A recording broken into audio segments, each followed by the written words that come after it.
Ишеналы Арабаев 1882 жылы Кочкор районунун күн-батыш айылында жарык дүйнөгө келген.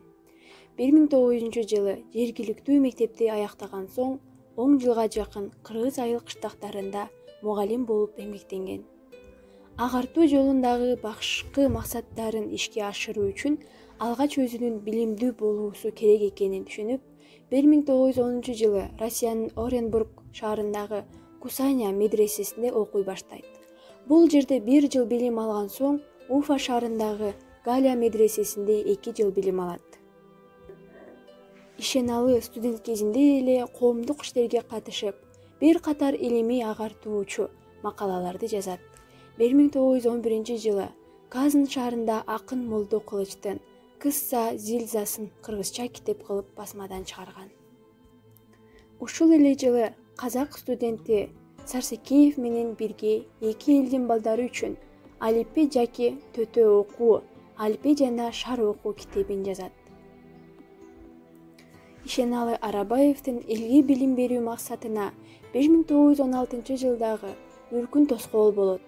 Эл менен Кытайдын Үч Турпан деген жерине качып барат. Ал жерден 1917 жылдагы революциядан кийин өз мекенине кайтып келген. Ишеналы Арабаев өз мекенине кайтып келгенден кийин Кытайда калып калган мекендештерине кайрылуу үчүн Лениндин өзүнө кат жазып, жаңы орногон бийликтен кыргыздарды алып келүүгө акча бөлдүрөт. Натыйжада 1920 жылы 300 миңге жакын кыргыз жана казак өз жерине кайтат.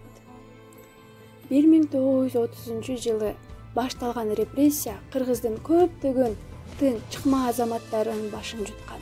Ошол каардуу заманда социал турган партиясын уюштурган деген жалган жалаа менен камакка алынгандардын катарында Ишеналы Арабаев да бар эле. Ал 1930 жылы 11 майда камакка алынып, Фрунзеден Ташкенттеги түрмөгө которулган. Ошол эле жылы 7 июнда эртең менен Арабаев жаткан камерага ташкенттик төргөөчү Левшин кирип чыккан. Ал эми кечинде камерадан Ишеналы Арабаевдин сөөгү табылган. Ошентсе дагы Ишеналы Арабаев 1958 жылы толугу менен акталган.